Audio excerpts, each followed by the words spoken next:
The US government wants to own a piece of the companies that make computer chips, the silicon brains in everything from your phone to your car. This isn't just another grant or tax break. It's Uncle Sam pulling up a chair in the boardroom. Now the government wants something back, a direct ownership stake. Why? Because those tiny chips are a huge deal. When the supply dries up, the global economy sputters. Factories shut down, PlayStations vanish, and national security is at risk.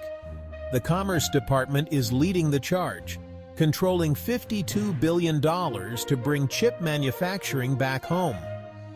For the biggest grants, they want equity, a real piece of the action.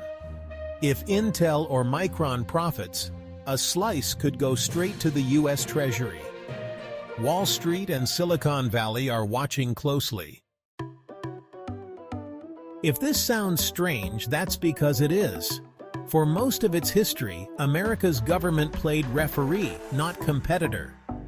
The idea of the government owning part of a tech company? That was always too European. America let private innovation drive progress, helping from a distance. Sure, the US has always been a huge customer for defense companies, but it stopped short of direct ownership. Now, with chips, that line is being crossed. The old belief that the free market would always deliver has been shaken. Semiconductors are the foundation of the 21st century, and the government wants more than a cheerleader role. This is a fundamental shift in the American playbook. So, how does the government actually buy into big tech? It's not as simple as buying shares online. The Commerce Department is negotiating with giants like Intel, TSMC, and Micron, companies building massive US factories with CHIPS Act money.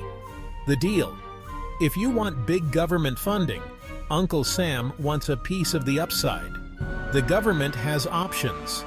Take direct equity, owning stock, use warrants, the right to buy shares later, or set up revenue-sharing agreements tied to the new factories. Each approach has pros and cons. Equity means voting rights and profits. Warrants let the government cash in if things go well. Revenue-sharing ties returns to the specific project. The final deals will likely mix these methods. Negotiations are private, but the stakes are huge. Intel's building in Ohio and Arizona, TSMC in Arizona, Micron in New York, all with eye-watering price tags. Secretary Gina Raimondo and the Commerce Department have major leverage. The message: welcome to America. We'll help you build, but let's talk terms. This is a new kind of partnership, one with real skin in the game. The world's top chip makers are listening. Before you panic about government-run tech, let's look at the upside. First, taxpayers finally get a return. If public money helps build a profitable factory, the public should share in the profits. An ownership stake gives the government leverage to push for public good, like labor protections, workforce training, or greener manufacturing. It's harder for CEOs to ignore a major shareholder than a distant bureaucrat. National security is another big reason. By owning a stake, the government can ensure U.S. factories prioritize American needs in a crisis. Imagine a pandemic or conflict. The government can demand chips for medical gear or defense, not just video games. Profits from these investments could fund future tech breakthroughs, creating a self-sustaining engine for innovation. Instead of begging Congress for money, the government's own investment arm could keep America at the cutting edge. This could be a virtuous cycle: public risk, public reward, and a stronger tech future. Of course, there are big risks. The government as investor is no longer a neutral referee. It might favor its chosen companies, stifling competition and innovation. Is the government really equipped to be a savvy tech investor? Bureaucrats aren't known for market agility. Political pressure could drive bad decisions, propping up failing factories or blocking profitable deals for political reasons. Private investors might get spooked, fearing government priorities will override profits.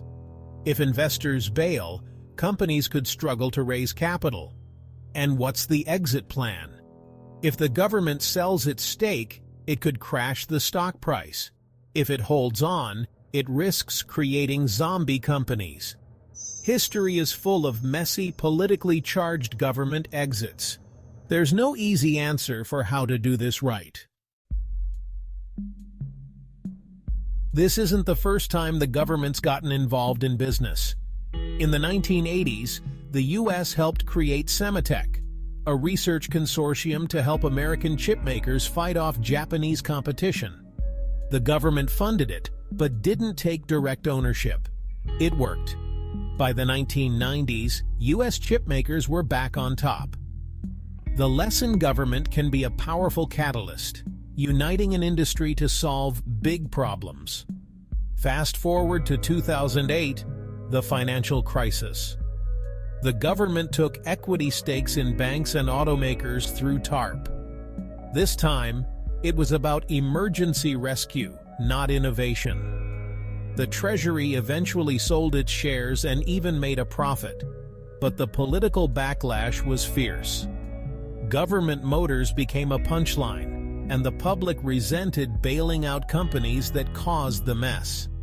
The takeaway: equity stakes can work in a crisis, but they come with political baggage. The difference? Semiconductors was about collaboration and innovation. TARP was about survival. Both show that government involvement is complicated and always controversial. The chip plan is walking a fine line between these two models. Here's the twist.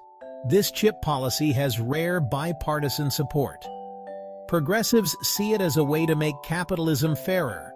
If taxpayers subsidize big companies, they should share in the profits and push for labor and environmental standards. For them, it's a template for a new industrial policy. Government shaping the economy for workers, not just shareholders. Conservatives and national security hawks back it for a different reason: beating China. They want to reshore supply chains and guarantee U.S. military access to advanced tech. This odd-couple coalition is why the CHIPS Act passed with broad support. But the alliance is fragile.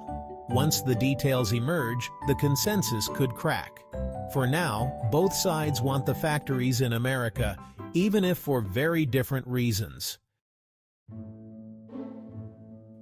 As these deals roll out, here's what to watch. Are the terms transparent and simple? Opaque, complex deals invite trouble. Is this a one-off for chips, or the start of a broader government investment spree? Mission creep could change everything. Oversight is crucial. Congress and watchdogs must keep the process honest and insulated from political meddling. How do private investors react if they see government involvement as a red flag? Capital could dry up. Does this policy spark new startups and innovation, or just entrench government-backed giants? The real test: does it create a dynamic, resilient tech sector, or a sluggish, state-dominated one? The market's verdict will be clear in stock prices, investment flows, and new company launches. So here we are. America's government is betting big on a new model. It's risky. It could distort markets, invite political meddling, and leave taxpayers holding the bag. But the world has changed. Global supply chains are fragile, and free markets don't always protect national interests.